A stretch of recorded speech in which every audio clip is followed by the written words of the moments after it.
নমস্কার, নয়নার প্রচেষ্টাতে সকলকে স্বাগত।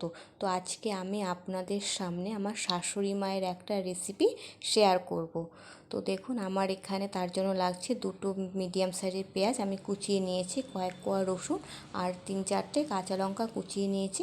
আর এই রেসিপিটার জন্য আমার লাগছে মিষ্টি কুমড়ো, এখানে হাফ কিলো মিষ্টি কুমড়ো আছে, এটাকে আমি ভালো করে ধুয়ে কেটে নিয়েছি।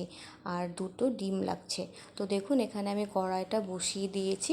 তো এই কড়াইয়ের মধ্যে আমি মিষ্টি কুমড়ো, জল আর একটু নুন দিয়ে ভালো করে আমি এটাকে ঢেকে দিলাম। তো ঢেকে দিয়ে এটাকে আমরা 5 মিনিটের মতো সেদ্ধ করে নিব।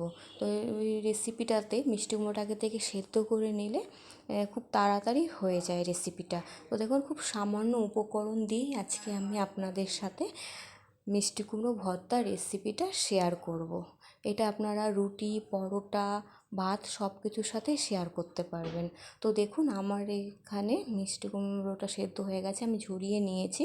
তো এখানে আমি কড়াইটা গরম করে নিলাম। তো এখানে আমি দিয়ে দেব 3 টেবিল চামচের মতো তেল দিয়ে দেব। তেলটা গরম হয়ে গেলে তাতে আমি একটা শুকনো লঙ্কা দিয়ে দেব। তো শুকনো লঙ্কাটা দিলে ফ্লেভারটা খুব ভালো আসে। তো সেই জন্য আমি এখানে শুকনো লঙ্কা দিয়ে দিয়েছি। শুকনো লঙ্কাটা ভাজা হয়ে গেছে। এবার আমি এখানে রসুনটা থেতো করে দিয়ে দিলাম। তো রসুনটা একটু লাল লাল হলে তার মধ্যে আমি পেঁয়াজ কুচি দিয়ে দেব। তো আমি দেখুন পেঁয়াজ কুচিটাও দিয়ে দিলাম। তো পেঁয়াজ কুচিটা ভালো করে নেড়ে চেড়ে তার মধ্যে আমি কাঁচা লঙ্কা কুচি দিয়ে দিলাম। তো কাঁচা লঙ্কা কুচি দিয়ে ভালো করে নেড়ে চেড়ে নেব। সামান্য একটু নুন দিয়ে নিয়েছি, তাতে পেঁয়াজটা কী হয়, তাড়াতাড়ি ভাজা হয়ে যায় আর পেঁয়াজটা নরম হয়ে যায়। তো আমি এখানে নুনটা দিয়ে দিলাম। তো নুনটা দিয়ে ভালো করে মিশিয়ে নিতে হবে, তো যতক্ষণ পর্যন্ত না এটা ভাজা ভাজা হচ্ছে। তো দেখুন, পেঁয়াজ আর রসুন লঙ্কা সব আমাদের ভাজা হয়ে গেছে। তো এবার আমরা এখানে একটু সাইড করে ফাঁকা করে নেব।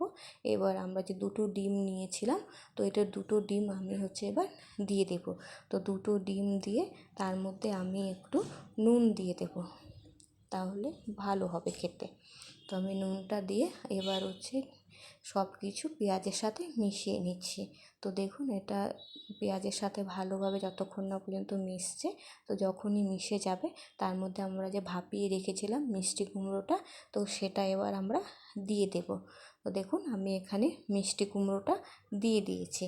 তো মিষ্টি কুমড়োটা দিয়ে তার মধ্যে একটু হলুদ গুঁড়ো আর নুন দিয়ে দেবো, যেহেতু আমরা মিষ্টি কুমড়ো ভাপানোর সময় নুন দিয়েছিলাম, তারপর ডিমের মধ্যেও নুন দিয়েছি, এর জন্য অল্প পরিমাণে নুনটা দিয়ে দিলাম এখানে, কারণ বেশি হলে তো খেতে ভালো লাগবে না, তো সেই জন্য।